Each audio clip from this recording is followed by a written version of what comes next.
UEFA's boss has his say on VAR. Yaya Toure moves closer to joining a new club, announcing signings on Twitter is just getting out of hand, and Stoke's victory over Huddersfield last night is just downright bizarre. That and more coming up in the next few minutes, as I'm your host Matt Froelich, you are the Onefootballers, and this is the Daily News. First off, UEFA President Alexander Ceferin says he is still not convinced by VAR and rejects claims that the technology will be implemented in the Champions League. This is a direct response to the claim that after the quarter-final stage, we may be seeing video assistant refs. However, the boss has said that he, along with a few others, doesn't quite understand how it actually works. Apparently, during the World Cup, he said he saw enough befuddled players, coaches and journalists that he thought it wasn't the best idea to implement the system as it's not quite up to scratch. This means that we could yet again see huge refereeing decisions play a vital role in Europeans' elite club competition.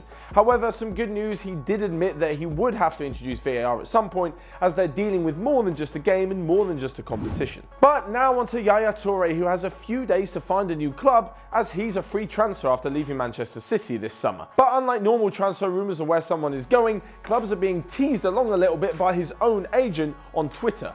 Dmitry Seluk has been leaking bits of information on his personal Twitter page as to where Toure could end up next. He started off by saying that Yaya Toure has passed a medical and is close to signing a contract in London. He then went on to say that West Ham 100% won't be signing him because Yaya is a champion and last place isn't for him. He then went on to say that it 100% wouldn't be Crystal Palace because Roy Hodgson doesn't know the birthdays of the players. Call me old school, but this seems slightly odd and a little bit unprofessional if anything. I mean, what if the team that was going to sign him wanted to do their own sort of weird Twitter thing? Well, this brings me on to my next piece of news, and to be honest, it's downright bizarre. What is going on with the clubs announcing players on Twitter in the weirdest way possible? I always thought that after seeing Alexis Sanchez play the piano while signing for Manchester United, everyone agreed that it was just a bit ridiculous. But obviously, a few clubs didn't get the memo, one of them being Borussia Dortmund. Yesterday, they signed Paco Alcacer on loan from Barcelona, but decided to reveal it in a weird sort of Tinder-style match, where him and Dortmund's sporting director both matched each other and then met up and shook hands, and it was all kind of odd. The same thing goes for Marseille, who probably took it one step further as they announced the signing of Kevin Strootman from Roma with a Fortnite-style video.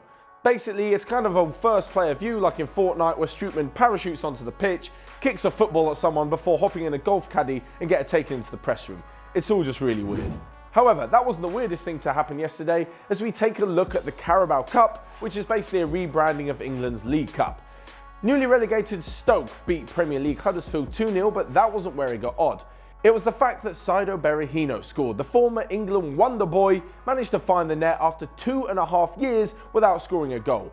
He last scored for West Brom in February 2016, and this is his first goal for Stoke after he signed for them in January of last year.